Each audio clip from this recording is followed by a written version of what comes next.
Hello and welcome to Rampant Red Devils episode 9. I'm Ryan and today I will be analysing Manchester United's FA Cup quarter-final against Leicester City at the King Power Stadium. After Man United advanced to the Europa League last quarter-finals against AC Milan in midweek, could it be the opportunity for Ole Gunnar Solskjaer to advance to the FA Cup semi-finals by beating a tough Leicester City side, with Brendan Rodgers managing his 100th game in charge of the Foxes? Leicester have been a very good side in the Premier League this season, with players like James Maddison, Jamie Vardy, Kaglar Soyuncu and Wesley Fofana all excelling as Leicester hunt for the Champions League place. United, on the other hand, were looking to go to the FA Cup semi-finals in the conquest for that trophy that we so deserve this season. Let's see how the first half went. So, team news then. Well, Alex Telles came in for Luke Shaw. Pogba, Donny van der Beek were brought into the side. Bruno and Shaw were put on the bench for resting. Cavani was also back on the bench from injury. Anthony Martial led the line. Yeah, I'm frustrated because I'm about to riot.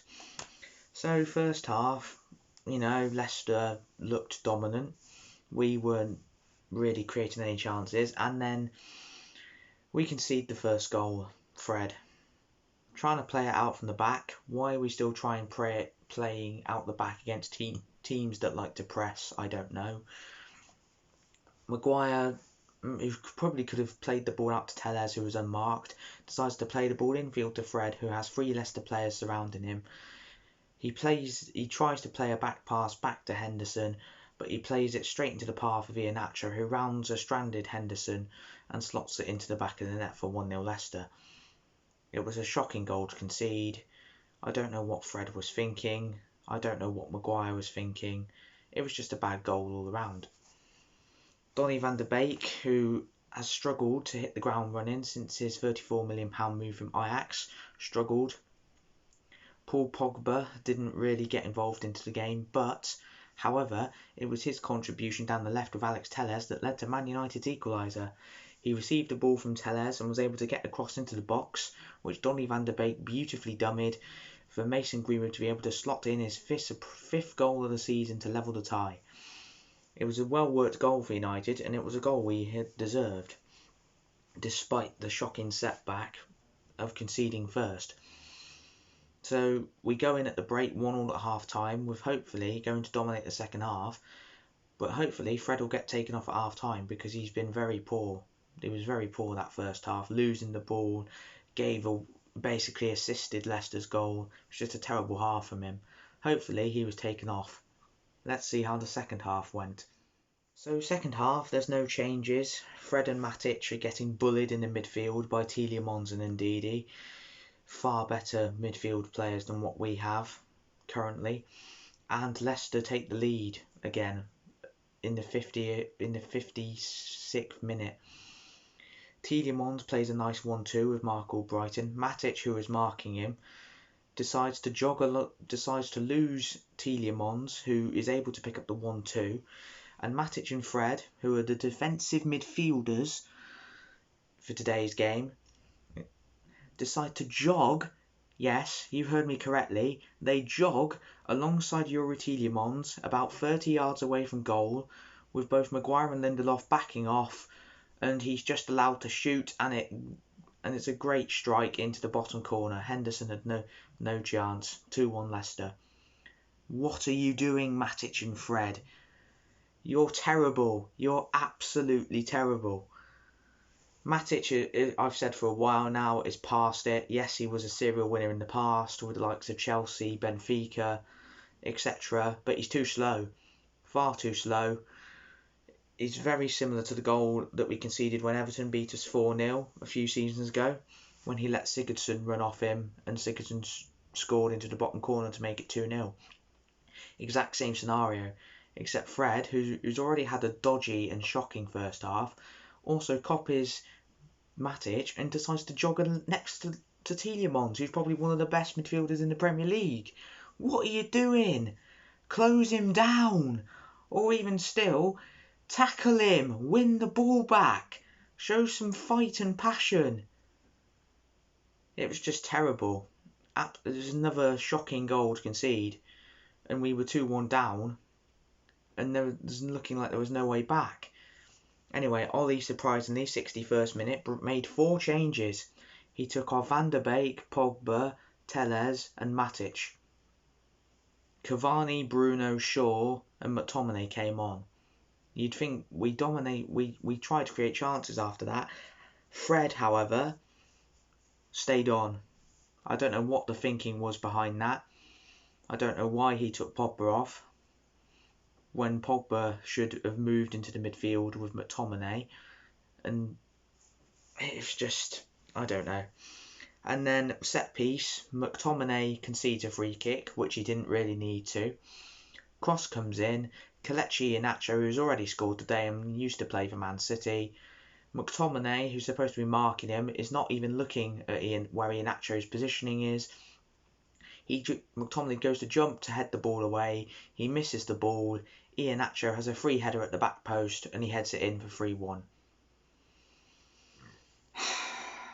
For God's sake. It's terrible, terrible, terrible, terrible, terrible defending all day long. We were bullied today by Leicester. Fred has had an absolute shocker and Ollie kept him on the pitch for 84 minutes. 84! I don't know how. Matic is too slow for the game. McTominay, yeah, he scores a couple of goals, but he's bang average. He's not, yes, he's Scottish and he's scored some important and crucial goals this season, but he's bang average. Matic, who's too old and too slow. Fred, yes, he's got tenacious ability, sure. He's not worth £50 million when he puts in performances like that. Not one player could say did well today, in my own personal opinion. We were all poor, but Leicester dominated us today, and it's sad to see after grinding out a result at the San Siro on Thursday, and we just seem to, I don't know, can't even describe it, just not turn up. So that's my analysis over for today's game. My honest thoughts, well, that's the FA Cup run over and done with, which means we can only win one trophy this season, which is the Europa League. And if we put in performances like that, then we won't win that, despite us being favourites. Granada are a very good side. They're in the top half of the Liga for a reason. And yes, we've beaten Man City, we've beaten AC Milan, but with far too many draws this season have cost us where we want to be. Do I think we have the squad to win the Premier League? No, we don't.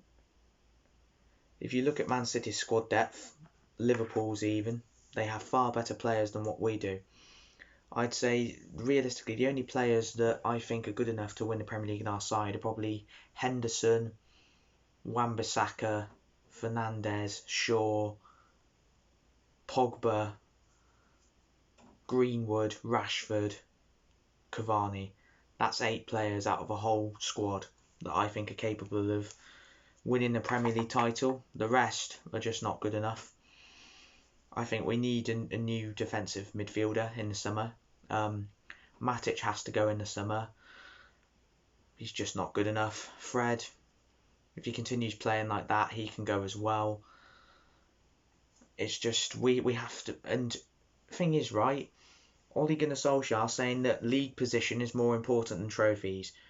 Since when does league position matter more than winning trophies?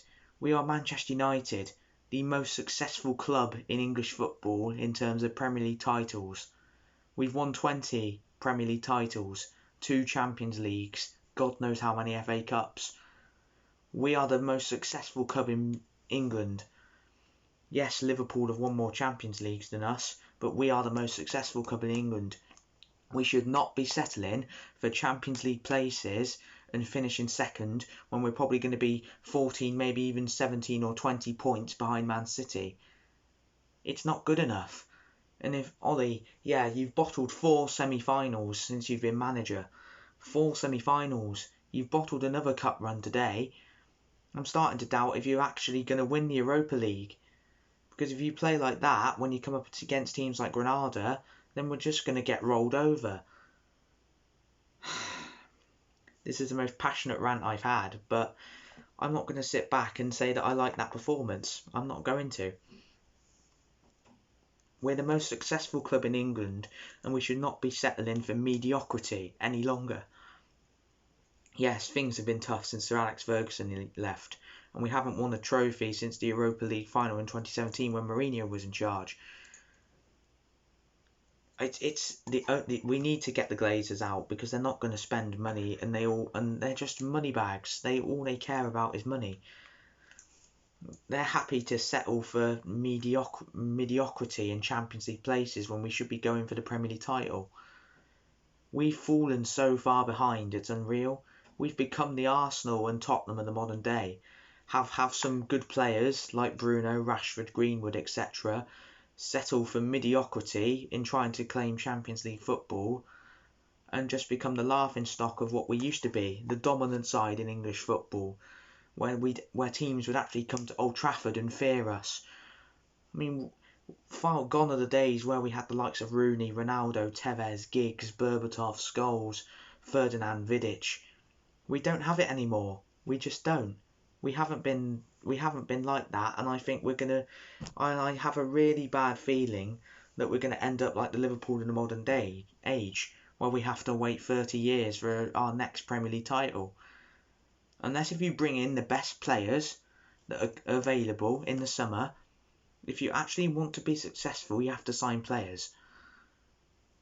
If Haaland's available for whatever transfer fee, you pay that fee and get him in. If you want Sancho, you pay the fee and you get him in. If you want the world's best defensive midfielder in someone like a Declan Rice or a creative midfielder like Jack Grealish, you pay whatever it takes to bring them into the football club. Because that's how these days you be successful. You bring in the best players and make them fit your style of play. But knowing us, we're probably only going to bring in 2 players in the summer. Ollie will still be manager.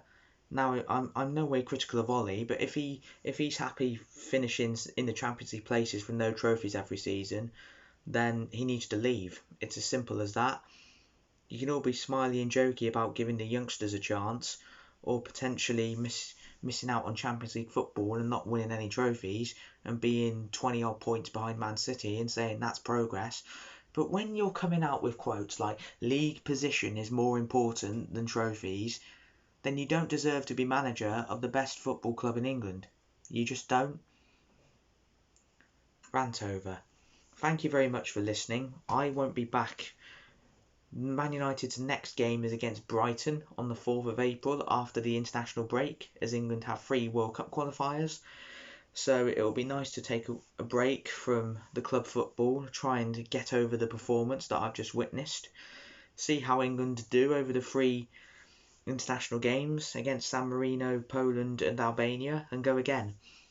Please make sure to like, comment and subscribe so you never miss a moment from us.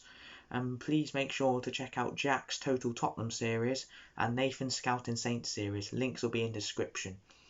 And that's all from me.